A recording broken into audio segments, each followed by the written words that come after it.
ಈಗ ಯತ್ನಾಳ್ ಟೀಮ್ ಕೂಡ ಡೆಲ್ಲಿಗೆ ಹೋಗ್ಬಿಟ್ರು ಅವರು. ವಿಜೇಂದ್ರ ಅಷ್ಟೇ ಹೋಗಿಲ್ಲ, ರೆಬಲ್ ಟೀಮ್ನವರು ಕೂಡ ದೆಹಲಿ ಪ್ರವಾಸವನ್ನು ಕೈಗೊಂಡಿದ್ದಾರೆ. ಅಂದರೆ ಈಗ ಎರಡೂ ಬಣದವರು ದೆಹಲಿಯ ಪ್ರವಾಸವನ್ನು ಕೈಗೊಂಡಿದ್ದಾರೆ, ದಂಡಯಾತ್ರೆಯಲ್ಲಿದ್ದಾರೆ. ಹಾಗಾಗಿ ಅಲ್ಲೇನಾದರೂ ಮುಖಾಮುಖಿ ಆಗ್ಬೋದಾ ಗೊತ್ತಿಲ್ಲ ನಮಗೆ, ಏನು ಬೇಕಾದರೂ ಆಗಬಹುದು. ಈಗ ಯತ್ನಾಳ್ ಹೇಳ್ತಾ ಇರೋದು, ಇಲ್ಲ ವಿ ಸೋಮಣ್ಣ ಅವರ ಮನೆ ಗೃಹ ಪ್ರವೇಶ ಇದೆ ಅಂತೆ ದಿಲ್ಲಿಯಲ್ಲಿ, ಜೊತೆಗೆ ಅವ್ರ ಕಚೇರಿ ಉದ್ಘಾಟನೆ ಇದೆ ಅಂತೆ.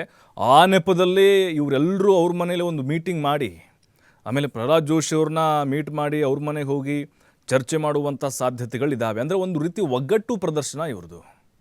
ಬಟ್ ನಮಗನ್ನಿಸ್ತಾ ಇದೆ, ಎರಡೂ ಬಣದವರನ್ನ ಇವರು ದೆಹಲಿಗೆ ಕರೆಸ್ಕೊಂಡಿರುವಂಥ ಉದ್ದೇಶ ಸಂಧಾನ ಮಾಡಿ ಕಳಿಸಬಹುದು ಅಥವಾ ಎಚ್ಚರಿಕೆಗಳನ್ನು ಕೊಡಬಹುದು, ಹಾದಿ ಬೀದಿಯಲ್ಲಿ ರಂಪಾಟ ಮಾಡಿಕೊಳ್ಬೇಡಿ ಅಂತೇಳಿ. ಬಟ್ ಇಲ್ಲಿ ವಿಜೇಂದ್ರ ಅವರು ಕೂಡ ನಿನ್ನೆ ಆ ಕಾರ್ಯಕ್ರಮವನ್ನು ಬಿಟ್ಟು ದೆಹಲಿಗೆ ಹೋದರು. ಯತ್ನಾಳ್ ಬಣದವರು ಕೂಡ ಅದೇ ದಿನ ನಿನ್ನೆನೇ ದೆಹಲಿಗೆ ತೆರಳಿದ್ದಾರೆ. ಹಾಗಾಗಿ ಅಲ್ಲಿ ಎರಡೂ ಬಣಗಳ ಸಮಾಗಮ ಆಗುತ್ತಾ? ಹಾಗಾದರೆ ಹೈಕಮಾಂಡ್ ಇದನ್ನು ಗಂಭೀರವಾಗಿ ತೆಗೆದುಕೊಂಡಿದೆ. ಯಾಕೆಂದರೆ ದೆಹಲಿ ಚುನಾವಣೆಯ ಸಂಭ್ರಮದಲ್ಲಿದ್ದಾರೆ. ಕರ್ನಾಟಕದಲ್ಲೂ ಕೂಡ ಮುಂದಿನ ದಿನಗಳಲ್ಲಿ ಪರಿಣಾಮ ಬೀರಬಾರದು BJP ಒಳಗಡೆ ಅಂಥೇಳಿ ಅರಿತಿದ್ದಾರೆ. ಹಾಗಾಗಿ ಮುಲಾಮ್ ಹಚ್ಚಲಿಕ್ಕೆ ಮುಂದಾಗಿದ್ದಾರೆ. ಹೈಕಮಾಂಡ್ ಮಾತಿಗೆ ಯತ್ನಾಳ್ ತಲೆ ಬಾಗ್ತಾರಾ ಅಥವಾ ಇಲ್ವಾ, ಮತ್ತು ವಿಜೇಂದ್ರಗೆ ಯಾವ ರೀತಿ ಕಿವಿ ಹಿಂಡುತ್ತಾರೆ?